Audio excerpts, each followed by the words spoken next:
Sir.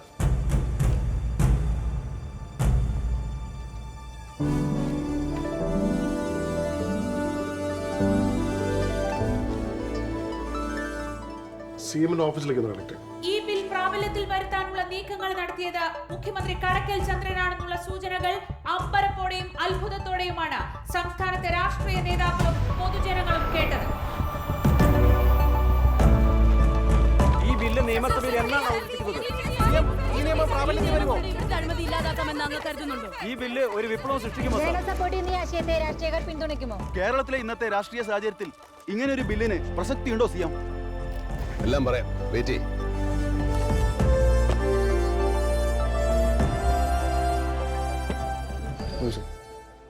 Sir, എല്ലാവരും കുറച്ച് agitated ആണെന്ന് തോന്നുന്നു. CM ആണ് ഇതിന്റെ പുറകിൽ നിന്നുള്ള വിവരം എങ്ങനെയോ പുറത്തായിട്ടുണ്ട്. AG അറിയില്ലേ, ഒരു രഹസ്യം എന്ന് പറഞ്ഞാൽ പരമാവധി 2 പേരെ അറിയാൻ പാടുള്ളൂ. നമ്മളന്ന് 3 പേരുണ്ടായിരുന്നു അല്ലേ?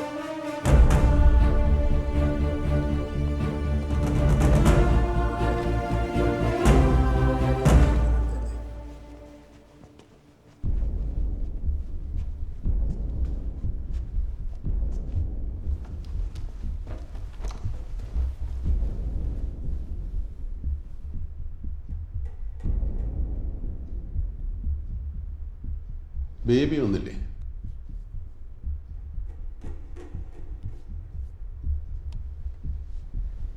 ഞാനിങ്ങനെ ഒരു അടിയന്തര യോഗം വിളിച്ചത് CM സംസാരിക്കണമെന്നില്ല. ഇന്ന് കുറച്ച് കാര്യങ്ങൾ ഞങ്ങൾക്ക് അങ്ങോട്ട് പറയാനുണ്ട്, കേൾക്കണം. നമ്മൾ ഇന്ന് ഈ സംസ്ഥാനത്ത് ഭരണം കയ്യിലുള്ള മുന്നണിയാണ്. നമ്മൾ അല്ലെങ്കിൽ താങ്കൾ ഒരു ബില്ല് അസംബ്ലിയിൽ അവതരിപ്പിക്കുമ്പോൾ അത് പാസ്സാവണം. മറിച്ചായാൽ ഒരുപക്ഷെ നമ്മൾ മറ്റൊരു തിരഞ്ഞെടുപ്പ് നേരിടേണ്ട അവസ്ഥ ഉണ്ടാവും.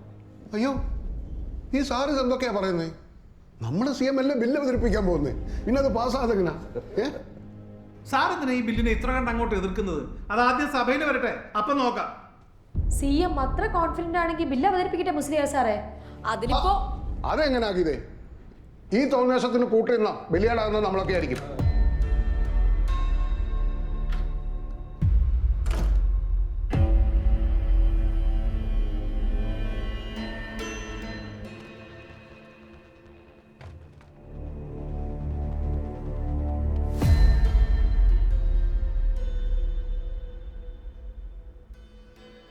CM, ഈ കസേരയിൽ ഇരിക്കുന്നത് കൊണ്ട് എന്തും തോന്നിയ പോലെ അങ്ങ് ചെയ്യാന്ന് കരുതരുത്. ഈ ഇരിക്കുന്നവരിൽ ഭൂരിഭാഗം പേരും, ഞാൻ ഉൾപ്പെടെ, ഈ ബില്ലിനെ പൂർണ്ണമായി എതിർക്കുന്നു.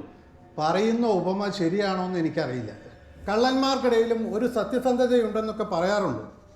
അതൊന്നും ചിന്തിക്കാതെ CM ആരും അറിയാതെ ഈ ബില്ലുമായി മുന്നോട്ട് പോയത്. രാമേന്ദ്ര സാറേ, ഈ ബില്ല് പാസ്സാക്കിയത് പാർലമെന്റിലാ. അതിന് CM-നെ നിങ്ങൾ എന്തിനാ ഇങ്ങനെ കുറ്റം പറയുന്നത്? സമ്മതിച്ചു ഗീത, നമ്മുടെ പാർട്ടിയിലെ ഓരോ MP വഴിയാണ് അത് പാർലമെന്റിൽ എത്തിയത്. അത് നിങ്ങൾക്ക് അറിയാമായിരുന്നോ? ഇല്ലല്ലോ. എന്തിനാ ഒരു പാർട്ടി എക്സിക്യൂട്ടീവ് വിളിച്ചോ? ഇല്ലല്ലോ. ഒക്കെ പോട്ടെ, ഈ ഇരിക്കുന്ന മനുഷ്യൻ പാർട്ടി അധ്യക്ഷനല്ലേ, അദ്ദേഹം പോലും അറിഞ്ഞില്ലല്ലോ. CM, ഈ ബിൽ അസംബ്ലിയിൽ വരരുത്. മിസ്റ്റർ രാജൻ, നിങ്ങൾ കള്ളനാണ്. രാമേന്ദ്രൻ, നിങ്ങളോ?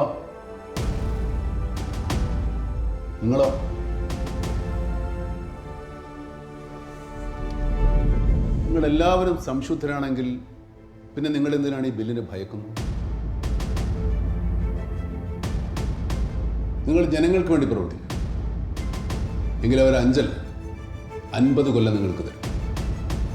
അവർ നിങ്ങളെ വിശ്വസിക്കും, സ്നേഹിക്കും, കൂടെ നിൽക്കും. അതാണ് ചരിത്രം. ഇവിടുത്തെ മാത്രമല്ല, ലോകത്തെമ്പാടുമുള്ള എല്ലാ ജനാധിപത്യ രാജ്യങ്ങളിലെയും ഈ ബില്ല് ഞാൻ സഭയിൽ അവതരിപ്പിക്കും. അതെൻ്റെ കടമയാണ്. മുഖ്യമന്ത്രി എന്ന നിലയിൽ ജനങ്ങളോടുള്ള എൻ്റെ ഉത്തരവാദിത്തമാണ്.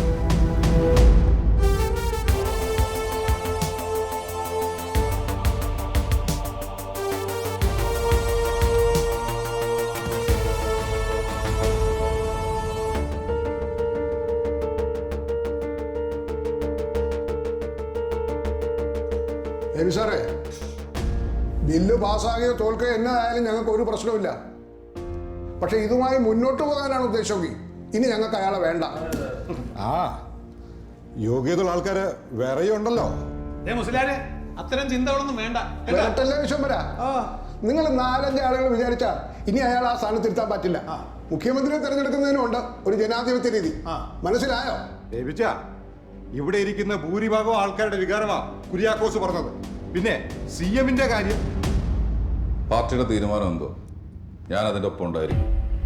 അതിലൊരു മാറ്റമില്ല.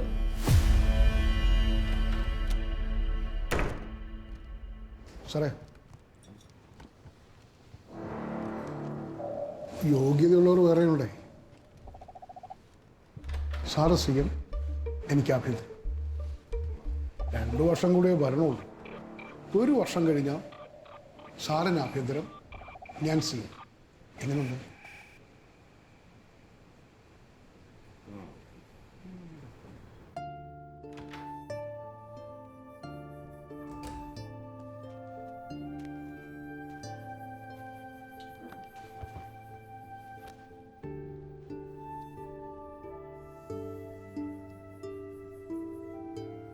നമ്മൾ ഒരുമിച്ച് ഒരേ ദിവസമാണ് പാർട്ടിയിൽ മെമ്പർഷിപ്പ് എടുത്തത്.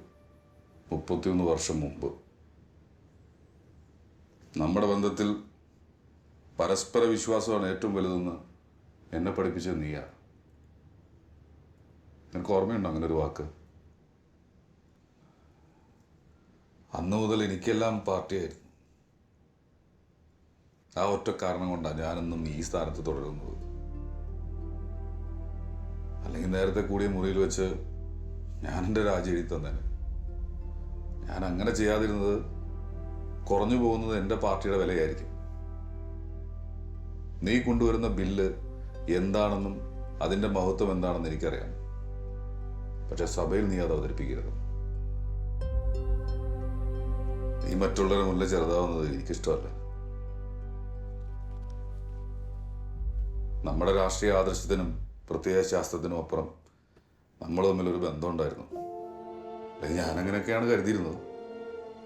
നീ എന്നെ എത്ര മനസ്സിലാക്കിയിട്ടുണ്ടെന്നും എന്നെ എത്ര വിശ്വസിക്കുന്നുണ്ടെന്നും എനിക്കിപ്പോൾ മനസ്സിലായി. വളരെ സന്തോഷം.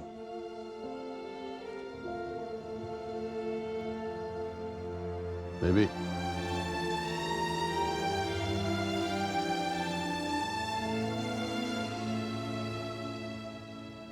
ഇതേക്കുറിച്ച് ഞാൻ നിന്നോട് പറഞ്ഞിരുന്നെങ്കിൽ ഇക്കാര്യത്തിൽ നീ എന്നോടൊപ്പം ഉണ്ടാവുമായിരുന്നു.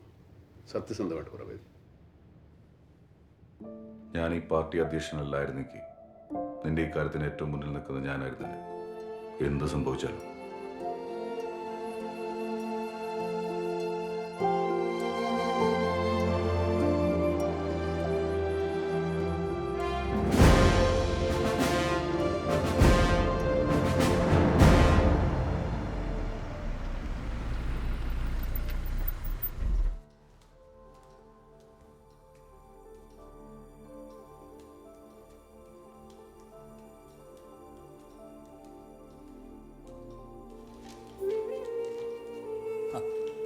സാറേ, ഉഗ്രം വീടാണല്ലോ. ഇത് ഗൾഫിലുള്ള അളിയെ എനിക്ക് വേണ്ടി പണിത് തന്നാണെന്നാ നാട്ടുകാരുടെ വിചാരം. പക്ഷേ ശരിക്കും ജയരാജൻ സാറിൻ്റെ എൻ്റെ അല്ല. CM ഈ ബില്ല് അവതരിപ്പിക്കാൻ തുനിഞ്ഞിറങ്ങിയിരിക്കുക, അറിയാമല്ലോ. അതിനത് അസംബ്ലിയിൽ പാസ്സായാലല്ലേ. അതിലേക്കാണ് വരുന്നത്. ഗവൺമെന്റ്, പ്രത്യേകിച്ച് മുഖ്യമന്ത്രി നേരിട്ടൊരു ബില്ല് സഭയിൽ അവതരിപ്പിച്ചാൽ അത് പാസ്സാകണം. ഇല്ലെങ്കിൽ സർക്കാരിൻ്റെ വിശ്വാസ്യതയെ തന്നെ അതില്ലാതാക്കും. സാധാരണഗതിയിൽ അങ്ങനെ ഒരിക്കലും സംഭവിക്കാറില്ല. സൂണൻ എന്താ പറഞ്ഞു വരുന്നത്? അവിശ്വാസ പ്രമേയം. CM-നും ഗവൺമെന്റിനുമെതിരെ ഒരു അവിശ്വാസ പ്രമേയം നമ്മൾ കൊണ്ടുവരുന്നു. ബില്ല് പാസ്സായില്ലെങ്കിൽ അടുത്ത ദിവസം ഞാൻ സ്പീക്കർ ചെന്ന് കണ്ട് നോട്ടീസ് കൊടുക്കും. ഇത്ര പെട്ടെന്നൊരു നോ കോൺഫിഡൻസ് മോഷൻ വന്നാൽ അതിനെ തടയാനോ വിജയിക്കാനോ ഉള്ള ഒരു മരുന്നും കടയ്ക്കൽ ചെന്നിട്ട് കയ്യിൽ കാണില്ല. ബില്ല് അവതരിപ്പിക്കുന്ന ദിവസം നമ്മൾ അയാളെ വെള്ളം കുടിപ്പിക്കും. താനാണ് എല്ലാത്തിനും മുകളിൽ നിന്നൊരു വിചാരമായിക്കൊണ്ട് അത് അന്നത്തോടു കൂടി അവസാനിക്കും. നിങ്ങളെ വിശ്വസിച്ചും നിങ്ങളെന്റെ കൂടെ നിൽക്കും എന്നുള്ള ധൈര്യത്തിലുമാണ് ഞാൻ മുന്നോട്ട് പോകുന്നത്. ദിനേശ്,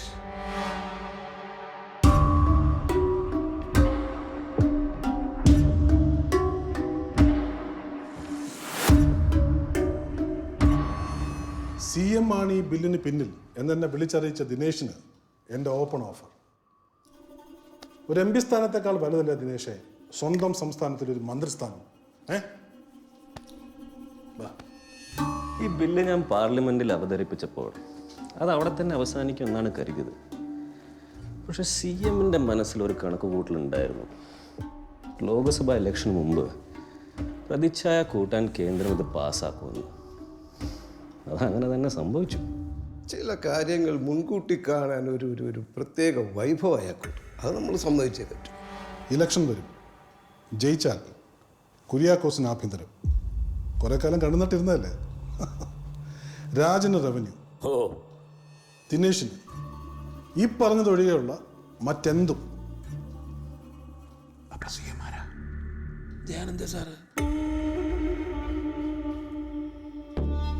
ഇതിൽ വലിയ ധാർമ്മികതയൊന്നുമല്ല.